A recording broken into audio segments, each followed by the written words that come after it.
This is HIV. It's not like you're bedridden. It's not, medication. It's not all these things that people think it is. It's not, you can never be intimate with anybody. It's not that. It's not that your life is over. It's not you're a drug user. It's not you're gay. It's not you're, we're in the war and got a transfusion. It's not any of that. It's not you're a prostitute. It's a virus that people have. Actually, my end goal with this also is to change the law. This is HIV. Like, I'm young, I'm black, I'm not dying, I'm beautiful, I have a baby. Like, this is HIV. It's not death. It's not never be intimate with anybody. It's not medication. It's not all these things that people think it is. Because some things, you can't let it stop you from living your life. I want to help people. If you have HIV, stand up.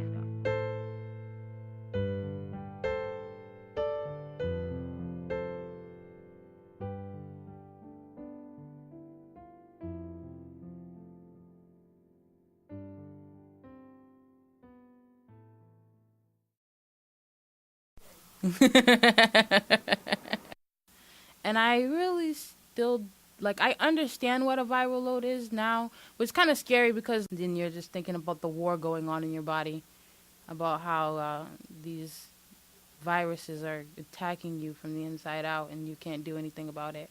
You want your viral load to be low and your CD4 counts to be high.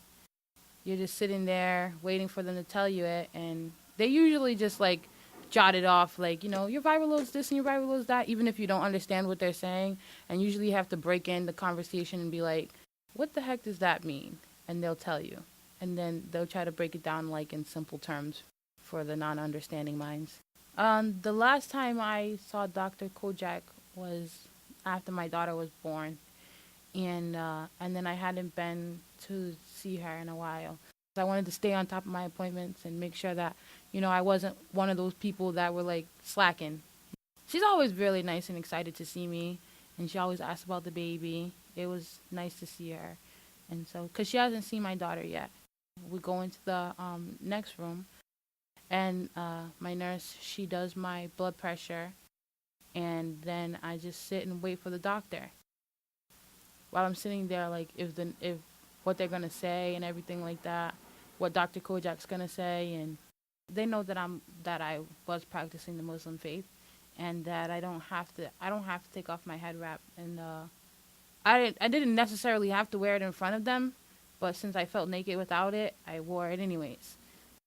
My head wrap made me feel more calm, and it made me feel protected. Head wrap was like a security blanket, almost.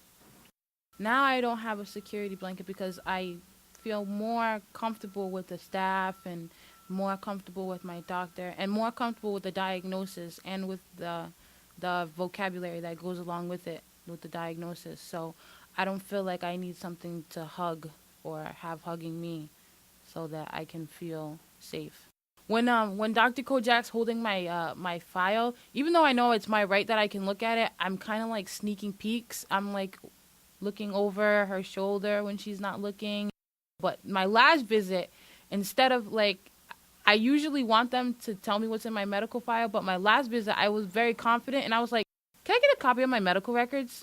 Yeah, it's yours. It made me feel bigger, more I actually did it this time.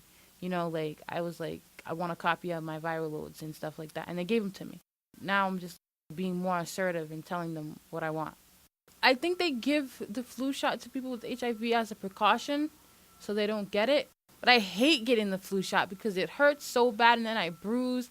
And then they do it real slow where you can feel the liquid coming into your arm muscles, and it's just really sucks.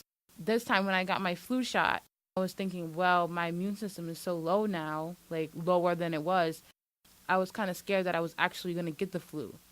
In general, I hope that the hospitals and the medical staff and the teams and stuff like that know what they're talking about. They know what they're talking about through education, but at the same time, there's still that part in the back of their mind that they really don't know. They don't know it all. They know enough to get a degree, but not all.